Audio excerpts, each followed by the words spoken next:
வணக்கம். இந்த வீடியோவில் ஒரு டிரான்சிஸ்டர், அதாவது பிஜேடி பை ஜங்ஷன் டிரான்சிஸ்டர், அதே சமயத்தில் பைபோலார் டிரான்சிஸ்டரை எப்படி டெஸ்ட் பண்ணுறதுன்னு தான் பார்க்க போகிறோம். ஸ்பெஷல் டிரான்சிஸ்டர் நிறைய இருக்குது, அதை பற்றி தனியாக பார்ப்போம். இதில் மல்டிமீட்டரை யூஸ் பண்ணி எப்படி செய்ய போகிறோம் அப்படின்னு பார்ப்போம். இப்போ வாட் டு டெஸ்ட் அப்படின்னு பார்த்தோம்னா, ஒரு டிரான்சிஸ்டர் இருக்கு. இந்த பை ஜங்ஷன் டிரான்சிஸ்டர், அதாவது இங்க ஒரு ஜங்ஷன் இருக்கு, இங்க ஒரு ஜங்ஷன் இருக்கு. அதனால அது பை ஜங்ஷன், ரெண்டு junction. Suppose if it is NPN transistor, then emitter, base, collector இருக்கு. Base emitter junction, base collector junction. இதை எப்படி டெஸ்ட் பண்றது அப்படின்னு பார்ப்போம். அதுக்கு முதல்ல நாம் தெரிஞ்சுக்க வேண்டியது ஓம் மீட்டர், அதாவது மல்டிமீட்டரில் ஓம் மீட்டர் ரேஞ்சை தான் இதுக்கு யூஸ் பண்ணுவோம், அல்லது ஓம் மீட்டர் மோடு. அதில் அனலாக் மீட்டராக இருந்தால் 10K ரேஞ்சு யூஸ் பண்ணணும். அனலாக் மீட்டரில் 10K ரேஞ்சு யூஸ் பண்ணணும். அதுதான் இங்கே மீன் பண்ணியிருக்கோம். அனலாக் மீட்டர்னா 10K ரேஞ்ச் யூஸ் பண்ணணும்னு மீன் பண்ணியிருக்கோம். டிஜிட்டல் மீட்டர் இருந்தால் டயோடு சிம்பிள் காட்டியிருப்பாங்க, அந்த ரேஞ்சு யூஸ் பண்ணணும். டயோடு சிம்பிள் காட்டியிருக்க ரேஞ்சு அல்லது பஸர் சிம்பிள் காட்டியிருப்பாங்க, அதையும் யூஸ் பண்ணலாம் டிஜிட்டலில். இது அனலாக் மல்டிமீட்டர். இங்கே பார்த்தீங்கன்னா இது காமன் ஒயர் பிளாக்ல இருக்கு. இது அடுத்து என்ன ரேஞ்சுன்னு செலக்ட் பண்ணுற டெஸ்ட் ப்ராடு ரெட்டில் இருக்கு. நம்ம இப்போ இதை அம்மீட்டராவோ வோல்ட் மீட்டராவோ, அதாவது ஆம்பியரை மெஷர் பண்ணவோ வோல்ட் மெஷர் பண்ணவோ யூஸ் பண்ணோம்னா, இதை பிளாக் என்ன பண்ணுவோம், நெகட்டிவ்லையும் ரெட்டை பாசிட்டிவ்லையும் கொடுப்போம் இல்லையா? ஆனால் இதை ஓம் மீட்டராக யூஸ் பண்ணுறப்போ பிளாக்ல வர்றது பாசிட்டிவ் அவுட்புட் வரும். அப்போ ஒரு டிரான்சிஸ்டருக்கு இந்த பின்னை கனெக்ட் பண்ணுறோம் அப்படின்னா, இப்படி பண்ணுறோம் அப்படின்னா இதுலேருந்து பாசிட்டிவ் வருதுன்னு அர்த்தம். அதை ஞாபகத்தில் வச்சுக்கணும். பிளாக்ல பாசிட்டிவ் வரும், ரெட்டில் நெகட்டிவ் வரும். அதே நேரத்தில் ஒரு டிஜிட்டல் மல்டிமீட்டர் அப்படின்னு எடுத்தீங்கன்னா, இதில் டிஜிட்டல் மல்டிமீட்டரில் பிளாக் காமனில் போட்டிருப்போம். இது வோல்ட் ஆம்பியர் ரேஞ்சில் ரெட்டு போட்டிருப்போம். இங்கே வோல்ட்டு ஆம்பியர் மெஷர் பண்ணுறதுக்கு இது நெகட்டிவ், இது பாசிட்டிவ். அதே சமயத்தில் ஓம் மீட்டராக இருக்கும்போதும் பிளாக் நெகட்டிவ் தான். அப்போ டிஜிட்டல் மல்டிமீட்டரில் ஆல்வேஸ் பிளாக் நெகட்டிவ். ஆனால் அனலாக் மல்டிமீட்டரில் ஓம் மீட்டராக இருக்கும்போது மட்டும் பிளாக் பாசிட்டிவ், ரெட்டு நெகட்டிவாக இருக்கும். அடுத்து என்னென்ன டெஸ்ட் பண்ணணும்னு பார்க்குறப்போ, பேஸ் எமிட்டர் ஜங்ஷன் ஃபார்வர்ட் பயாஸாக இருக்கும்போது அரௌண்ட் 30 ohms காட்டும்.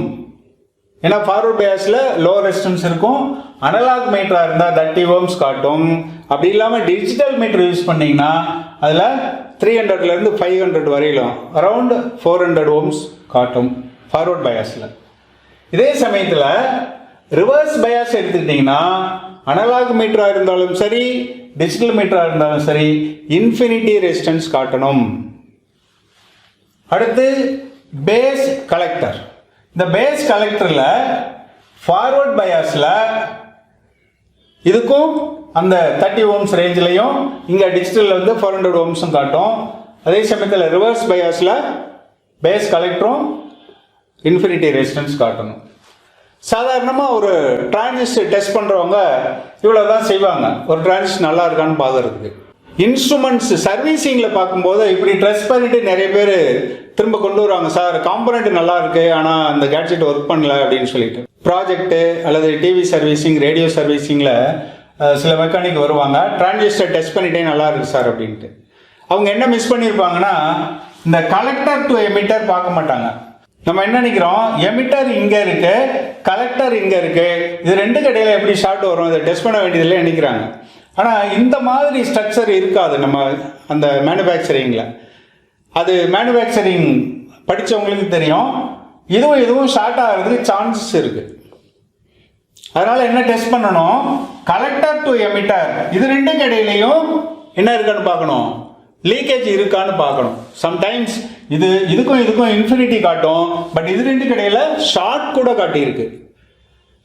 அதுலேயும் 2 டைரக்ஷன்லையும் பார்க்கணும். ஸோ ஒரு டிரான்சிஸ்டரில் base emitter forward bias low resistance காட்டணும், ரிவர்ஸ் இன்ஃபினிட்டி காட்டணும். பேஸ் கலெக்டர் ஃபார்வர்டில் லோ ரெசிஸ்டன்ஸு, ரிவர்ஸில் இன்ஃபினிட்டி காட்டணும்.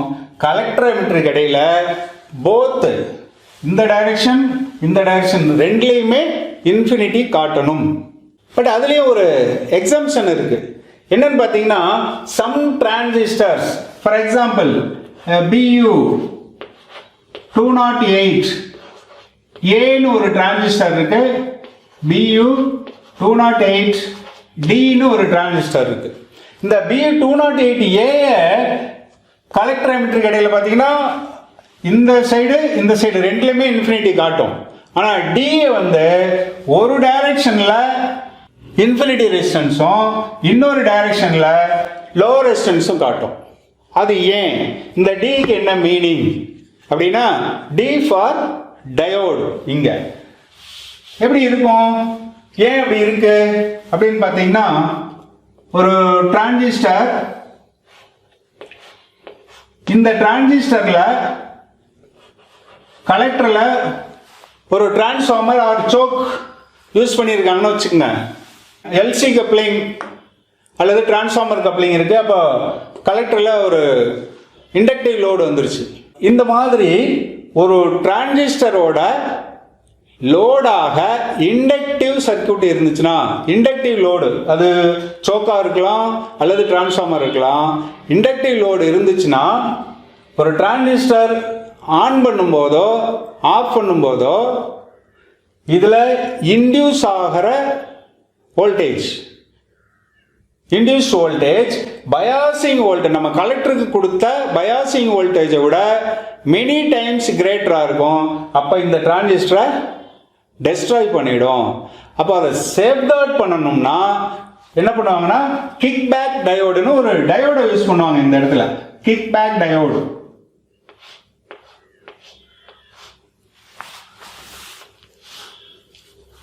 நார்மலி இது வந்து எப்படி இருக்கலாம்னா, டிரான்சிஸ்டரோட எக்ஸ்டர்னல் சர்க்யூட்டில் இருக்கலாம். பட் டெம்பரேச்சர் வேரி, ஏன்னா பவர் டிரான்சிஸ்டரில் தான் இது நடக்கும். பவர் டிரான்சிஸ்டர் ஹீட் ஆகும். ஹீட் ஆகும்போது இது வேறு இடத்துல இருந்துச்சுன்னா இது வேறு டெம்பரேச்சரில் இருக்கும். இதனுடைய நேச்சர் மாறிடும், இதனுடைய கேரக்டர் வேறு மாதிரி மாறி இருக்கும், மேட்சிங்காக இருக்காது. அதனால் என்ன செய்வாங்கன்னா, இந்த டிரான்சிஸ்டர்லேயே அதை மேனுஃபேக்சர், அதாவது அட்டாச்சா பில்ட்னா பண்ணிடுவாங்க. அப்போ இந்த மாதிரி டிரான்சிஸ்டரில் பில்ட்னா ஒரு டயோடு இருக்கும். அதனால ஒரு டைரக்ஷன்ல லோ ரெசிஸ்டன்ஸும் இன்னொரு டைரக்ஷன்ல இன்ஃபினிட்டியும் காட்டும். அப்படி இருந்தால் இந்த Dன்னு இருந்தால் மட்டும் இந்த டிரான்சிஸ்டரில் இப்படி தான் காட்டணும். D இல்லைன்னா இன்ஃபினிட்டி தான் காட்டணும். ஒரு டிரான்சிஸ்டரை டெஸ்ட் பண்ணுறதுல என்னென்ன டெஸ்ட் பண்ணணும்னு பார்த்தோம். அப்படி டெஸ்ட் பண்ணுறதுக்கு நம்ம என்ன தெரிஞ்சாகணும், பின் அவுட், அதாவது பின் கான்ஃபிகரேஷன் தெரியணும். உதாரணத்துக்கு இது ஒரு டிரான்சிஸ்டர். இங்கே பாருங்க, இது டிரான்சிஸ்டர்ன்றோம். டிரான்சிஸ்டர்னாவே எத்தனை பின் இருக்கணும், 3 பின் இருக்கணும். 1 2 தான் இருக்கு. பாடி தான் ஒரு எலக்ட்ரோடு, பாடி கலெக்டர். இப்படி ஒரு டிரான்சிஸ்டர் இருக்கு, இப்படி ஒரு டிரான்சிஸ்டர் இருக்கு. இதில் பாருங்க 3 பின்னு தான் இருக்கும்.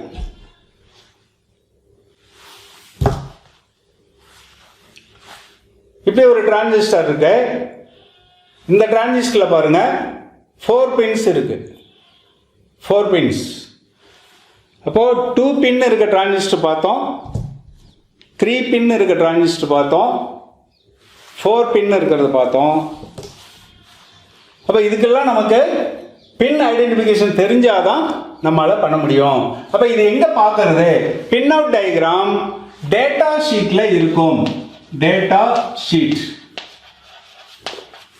இது ஆன்லைன்ல நீங்க டவுன்லோட் பண்ணிக்கலாம். அந்த டிரான்சிஸ்டரோட நம்பரை வச்சுட்டு ஆன்லைன்ல டவுன்லோட் பண்ணலாம். ஜென்ரலா சம் ஐடியாஸ் கொடுத்துறேன். இந்த டிரான்சிஸ்டர் SL100, இதோட பாட்டம் வியூ, இங்க ஒரு நாட்ச் இருக்கும். இதுக்கு அடுத்தது எமிட்டர், பேஸ், கலெக்டர். இது ஒரு ஐடென்டிஃபிகேஷன் மெத்தட். இன்னொரு மெத்தட் என்னன்னா, இந்த இடத்துல பாருங்க கேப் அதிகமாக இருக்கும். கம்பேர்ட் டு திஸ் கேப் இது அதிகமாக இருக்கு. அப்போ இந்த கேப்பை கீழே வச்சுட்டு இப்படி சிம்பிள் வர மாதிரி வச்சுட்டு பார்த்தீங்கன்னா எமிட்டர் பேஸ் கலெக்டர் அப்படின்னு முடிவுக்கு வரலாம். அண்ட் அனதர் டிரான்சிஸ்டர் BF200 அப்படின்னு ஒரு டிரான்சிஸ்டர் இருக்கு. இதே மாதிரி இருக்கும். இங்க ஒரு பின் இருக்கும். ஏன் இதுக்கு வருதுன்னு பார்ப்போம். இதை ஷீல்டுன்னு சொல்லுவோம். ஷீல்டு. சம் அதர் டிரான்சிஸ்டர் இருக்கு. அந்த டிரான்சிஸ்டர் பார்த்தீங்கன்னா இந்த மாதிரி செமி சர்க்குலரா இல்லாம இன்லைன் இருக்கும். அதாவது பாட்டம் வியூ பார்த்தீங்கன்னா ஒரே லைனா இருக்கும். இது emitter base collector in general. அதே எப்படி கூட மாறலாம். சப்போஸ் இது வந்து BC147 அப்படின்னு இருந்தா இப்படி இருக்கலாம். இதே வேற ஒரு டிரான்சிஸ்டர் அதுக்கு எப்படி இருக்கலாம், பேஸ் கலெக்டர் எமிட்டர் இருக்கலாம். பேஸ் கலெக்டர் எமிட்டர்னு வரலாம். அப்போ அந்த நம்பரை வச்சு நம்ம என்ன பண்ணோம், பின் கான்ஃபிகரேஷனை இந்த பின்னோட் டயக்ராம்ல பார்த்துக்கணும். இதோடவே நம்ம நேமிங் தெரிஞ்சுக்கிட்டா நமக்கு வசதியாக இருக்கும். நேமிங் ஒரு செமிகண்டக்டர் டிவைஸ், ஒரு செமிகண்டக்டர் டிவைஸை நேம் வச்சே ஓரளவுக்கு ஐடென்டிஃபை பண்ணலாம்.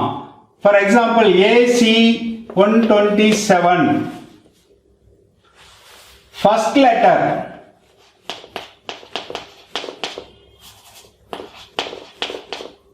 லெட்டர் ஏன்னு இருந்தா that is germanium. So this one is made up of ஜெர்மானியம். அப்படி இல்லாம if it is BC127 then it is made up of silicon. அப்போ இந்த Cன்றது எதை மீன் பண்ணுது,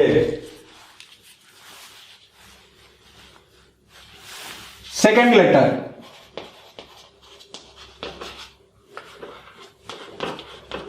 செகண்ட் லெட்டர் சீன் இருந்தா audio frequency.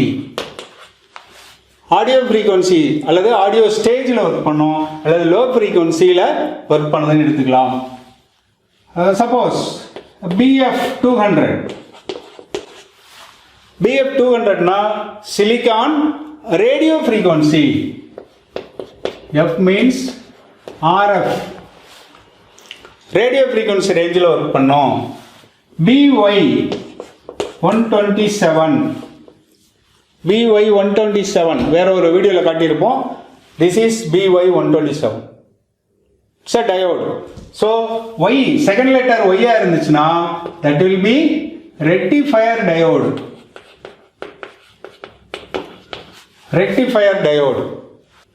Suppose there is a letter BZ, then silicon Zener. Regulatory device or regulatory diode, regulator diode. D வந்து power. Now let us see how to test a transistor. Emitter, base, collector. Base வந்து காமனாக வச்சுட்டு base emitter base கலெக்டர்னு பார்க்கணும் இல்லையா. ஒரு multimeter analog மல்டிமீட்டரில் black positive, red negative. இந்த transistor பிஎன்பியா என்பின்னு கூட நம்மளால பார்க்க முடியும். எப்படி, இப்போ இது இங்கே கொடுக்குறேன், என்னது பாசிட்டிவ் பிளாக்கு, அதாவது பாசிட்டிவ் இங்கே கொடுத்துட்றேன். இதை எடுத்து இங்கே கலெக்டரில் கொடுக்குறேன். சப்போஸ் லோ ஓம் காட்டுது, அதாவது ஃபார்வர்ட் பயாஸ் ஆயிடுச்சுன்னு அர்த்தம். அப்போ இந்த பிளாக் லீடை பேஸில் வைக்கிறப்போ, அதாவது ப்ளஸ் கொடுக்குறப்போ ஃபார்வர்ட் பயாஸ் ஆச்சுன்னா இது பி டைப்பா இருக்கணும். therefore NPN transistor. ஓகே, இப்போ இது கண்டக்ட் பண்ணலைன்னா PNP டிரான்சிஸ்டர். ஓகே, இந்த மீட்டர் வச்சு பார்த்தோம்னா சப்போஸ் இங்கே பிளாக்கு பார்க்குறோம், ஃபார்வர்ட், உடனே இதை மாற்றிட்டு இங்கே ரிவர்ஸ் காட்டணும். தென் இதுக்கு இன்ஃபினிட்டி காட்டணும், இதுக்கு இன்ஃபினிட்டி காட்டணும்.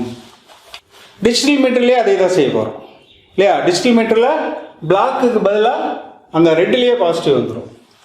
டிஜிட்டல் மீட்டரில் இன்னொரு முக்கியமான விஷயம் இருக்குது, HFE. H for hybrid, F for forward current gain, E for common emitter.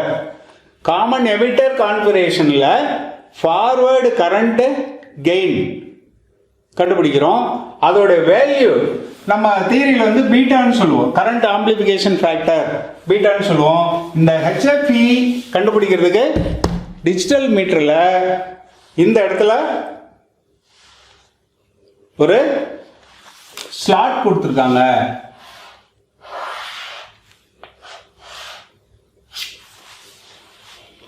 அதுக்கு இந்த நாபை சுத்தி கொண்டு வந்து எங்க வைக்கணும்?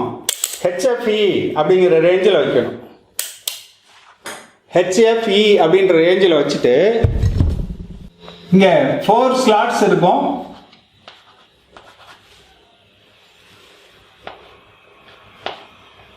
எமிட்டர், பேஸ், கலெக்டர், எமிட்டர்னு போட்டிருக்கோம். இங்கே அதே மாதிரி emitter, collector, base, emitter. This is for PNP and this is for NPN. இந்த டிரான்சிஸ்டரில் பேஸ், கலெக்டர், எமிட்டர்னு இருக்கலாம், ஆர்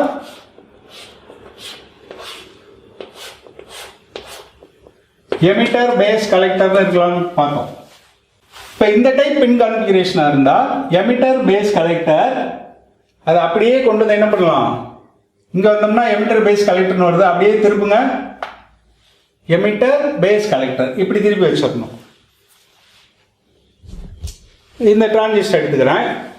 இப்போ இது வந்து எமிட்டர், பேஸ், கலெக்டர்னு இருந்துச்சுன்னா இப்போ இது கலெக்டர், இது பேஸு, அப்படியே இங்கே கொண்டு வந்து திருப்புங்க, எமிட்டர், பேஸ், கலெக்டர்னு வந்தோம், இப்படி இன்சர்ட் பண்ணி பார்க்கணும்.